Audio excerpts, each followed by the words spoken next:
श्री स्वामी समर्थ मंडळी, स्वागताचा माझ्या एका मिनी ब्लॉगमध्ये. तर मंडळी, आज अचानक ना सकाळी ना थंडी ताप असं चालू झालेलं आणि दिवसभर काय झोपानच काढलेलं आहे.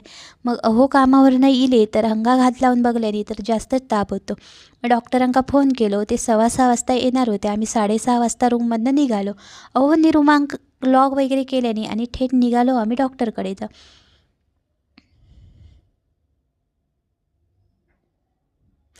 जाता जाता ना ही आजी कसल्या विचारात एवढी होती काय माहिती. 2-3 वेळा किक मारला तरी काय तिका आवाज येई नसलेलो.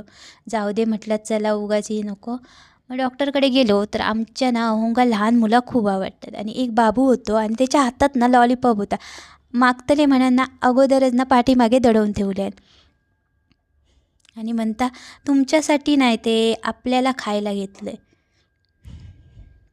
त्यांचं चेकअप वगैरे करून झालं. त्याचं डॉक्टरांनी मका चेक वगैरे केल्याने, कारण अंगात जास्त ताप होतो त्यामुळे एक इंजेक्शन पण दिल्याने आणि आपल्याकडचे होमिओपॅथिक टॅबलेट दिल्याने आणि मेडिकलमधले पण टॅबलेट थोडे लिहून दिलेल्याने तशीच थेट निघालो मेडिकलमध्ये. अहोंनी बिल वगैरे पे केल्याने खाली येऊन गाडी वगैरे काढली. अंगात हात लावून बघलं इथं जरा जास्तच ताप होतो.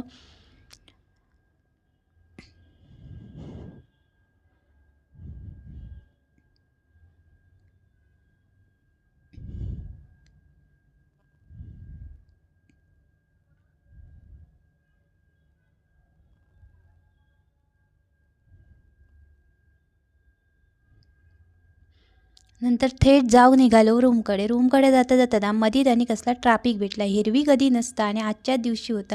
एकतर अहोंका कामावर जाऊक लेट जातलो होतो. तरी पण त्यांना म्हटलं, मी चालत जाते, नाही तुला रूमकडे पोचवणार येणार. जरा जाता जाता लेक्चर दिल्याने काहीतरी करून का, नाही तर मी दाल खिचडी आणतो. म्हटलं बघूया. जाऊन झोपले तर कायच नाही. रूमवर गेले तर ह्या टॅबलेटिंगकडे बघून टेन्शन येईल, कधी एकदाची टॅबलेटी संपतली. मग लगेच जाईन खाली फोन केले आणखी अंकिता चहा प्यायला येते खाली. मग आईकडे गेलं आहे. तर मंडळी, असं होतं. व्हिडिओ लाईक करा आणि सबस्क्राईब करू तेवढा विसरा नको. बा.